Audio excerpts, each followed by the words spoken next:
What's your average price point? $650. That means everybody on your team has the potential to be earning a very good living. Very good living.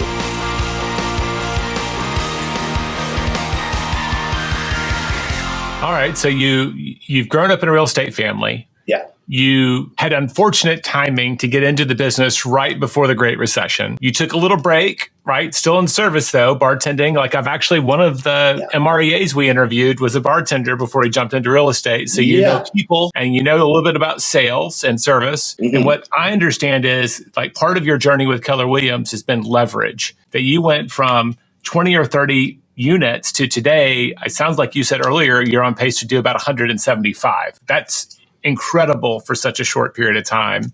Walk us through that and what it looks like in your world. I got a MAPS coach and I went to Mega Camp in 2017. Wow. Okay. Or 2018, I'm sorry. And I had this why not me moment of right when I got there, the first guy that was speaking and his GCI was 500,000 and he was similar age to me. And everybody just kept on saying the same thing with their own twist. This red book, which surprisingly enough, I had never read, even being with Keller Williams for 2 years. And that moment changed the entire game for me. And I remember calling my coach and saying, it's out there. I don't have to create it myself. I just have to follow the footsteps. And why not? Why can't I go and do this? And it was a game changer. Did you already have admin help and you brought in some sales help, or did you have no help at all and started realizing what it looks like to get leverage? It was a one-man show doing about 25 to 30 deals a year.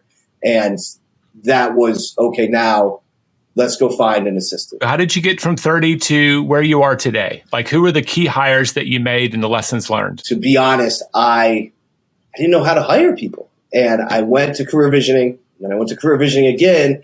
And now I know this path, right? And looking at red flags, and my broker was a big part of it. And I hired Alyssa as who is now our director of operations. And the best part about KW was I wasn't alone. My broker and other people that I've met helped me with the interviews and the group interview and defending the hire. And we brought her on. And ever since then, it's just been a beautiful journey. It really has. Give me an example of what life was like before Alyssa and after Alyssa. Like, how does she show up? I still think to this day of how did I do it? And I was an absolute workaholic, and the personal and business life came together so perfect because I had also just had my first child. And oh, wow. I was going to be an absentee father, and that was not an option for me. So at one point it became, I either get help or I don't fulfill my dream of becoming the top realtor in the world, right? The head goal. And so those two things organically, a blessing, came together at the right time. And she came in and it was, I don't know how to teach you what you need to do. I need you to watch me systematize it so we can go and do this 10 times over. And a lot of communication. We would have brain dumps every week, which we just write. And she learned how I operate. I learned how she operated. And we got her into Monica Reynolds' PRIA. Ultimate Assistant class, right? Yes, which was huge help.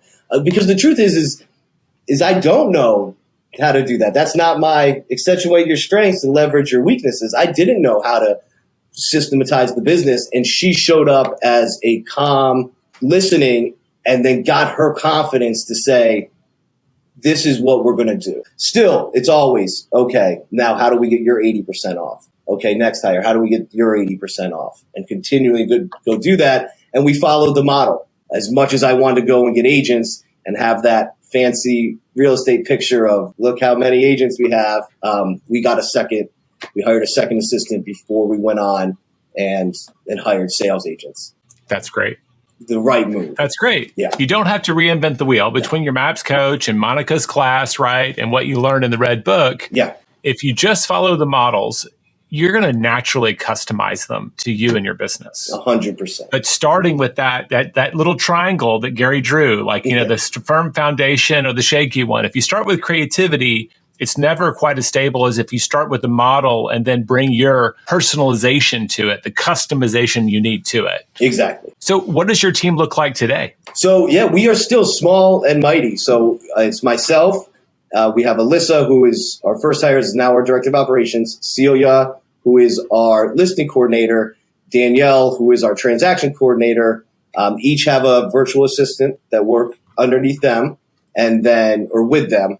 Right. And then we have 2 agents, 1 showing agent, and we just brought on 3 more agents in training. So we developed an agent in training program to bring on more agents. Are you kind of the lead listing agent still, or do your agents take listings as well? So I'm the lead listing agent right now, and we have 1 agent who has earned the right, now is training with me to start taking on listings, and we hope that for everyone. That's the next move to get me more out of the business, is to have agents being able to take listings. So JT, who's our lead buyer's agent, is moving into the role of lead listing agent. Well, I know that you just onboarded 2, but with 3 primary licensees and a showing assistant, 175 transactions, what's your average price point? $650. $650. Yeah. I mean, that means everybody on your team has the potential to be earning a very good living. Very good living. And that's the organic growth. What we do is sit down with everyone and what are your goals, right? Because it shouldn't be my goals, right? We want them to match up with the collective's goals, but what are your goals? And then are you giving me permission to hold you accountable to your goals? And we want to make sure that the work ethic lines up with the overall goal. And that's how we can take care of our people and coach them to where they want to be to live the best life that they can. And that's where the real wins come from. If career visioning taught me anything, it is to hire slow and make sure that they're the fit for you. We can interview some amazing, amazing people that just might not be the right fit for us, but are going to do great things in this industry. You've emphasized this idea of the collective. Yes. So you've got a strong sense of your culture. So they have to match that culture. That makes total sense. 100%. So you shared that your dad was an investor, like did the old Section 8, right? Yeah. That's a great cash flow game, but a little bit management intensive in some cases. You're building your wealth. Is that something that you're coaching the people on your team to do as well? Yes. What we push is to be the best person you can be. Like the bold law of your business will grow as much as you do. So we're very heavy on mindset. And then we just did a post about it today, your freedom number, right? And how do you get there? And what does that mean to you? And we're constantly talking about that. And that, as the leader, I feel a responsibility to get there because I know where I'm going and why I'm working towards what I'm working towards is how do we create opportunity for you? And what does that look like? In my experience, if people follow the right tactics, know how to save and live on their means, if you're making 60, 70,000 a year, you can become a millionaire in 10 years. Just by doing the right things. That's it. Just paying attention and learning from others. Seeing how they've done it. You, especially, I recently had a conversation with my coach about how much, I think you called it dead money, makes you feel safe, right? And she sent me some clip. And and everybody's different, right? And that's what we want to know and coach to. Especially going into a shifting market. I like to have a little war chest so I can sleep at night. That's just me. I'm conservative that way. Yeah, we 100%. And we all have our scars. And, my dad was different. He was leverage. And he hit some tough times. That's a different kind of leverage, folks. We're talking about money leverage now. We're talking... I like the business leverage. I don't like the finance leverage too much. It's a fine line. I love that. Yeah. So it sounds like in the last 3 years, you've been, your business will grow as much as you do. You just said that. That's a bold law. And your business is gone up 5x more. Yeah. So congratulations on all that personal growth, Matt. Thank you. Because there is a law of the lid and you're growing your team and your business, and that's really transformative. I'm so excited for you and your team and to see where you'll be in 3 more years. Yeah. What advice would you give to maybe a solo agent out there that's where you were 3 years ago, and on how to maybe let them, hearing this story, say, why not me? No, right? It goes back to that bold law, right? The money will be a temporary ego boost, right? Money will accentuate who you are. And if you get to dive deep and peel the onion back on yourself and find out what you want to be, what legacy you want to live, especially if you have kids or plan on having kids, and doing that work, whether they're here or not, and knowing what you want to build is going to propel you in such a way that the money will follow, right? The money will always follow if you follow your passion.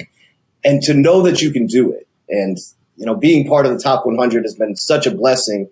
And the truth is, none of us are special. We just got very clear and put the work in. There's no magic pill. So a new agent, a solo agent, know you're going to have to work really hard and work on your mindset, affirm what you want, like visualize it, write it down. I write it down at night, put it in my nightstand, and I look at it first thing in the morning. Read good books. Think and Grow Rich is a great one. And then do it quicker. I should have hired, could have, would have. If I could go back, I would have hired Alyssa quicker. I felt I was busy because I was dropping off HOA applications and talking to title companies and stuff like that. Get to know the process and immediately leverage that off. Leverage immediately. And if you don't want to be in the position I'm in right now as the lead listing agent, I'm still very much in the business. You can get out of it much quicker than I have. It's what do you enjoy doing? I love it. I enjoy people. I miss showing houses. At the same time, I enjoy leading people more, right? And knowing that you can do it, take the steps as soon as possible and always stay strong right here would be the biggest advice I could give anybody in any business, real estate or not. I love it, Matthew. Thank you so much for sharing. I love your story. Congratulations again on a spectacular 3 years. Thank you. I'm going to keep my eye on you, and I'd love to see where this ends up, because I know that it sounds like you're getting ready to break through whatever the next ceiling is for you, and I'll be excited to see you on the other side. All right, well, I hope you enjoyed that interview. If you'd like to see more and learn more about real estate, check out some of our other content. Go ahead, just click on one and explore.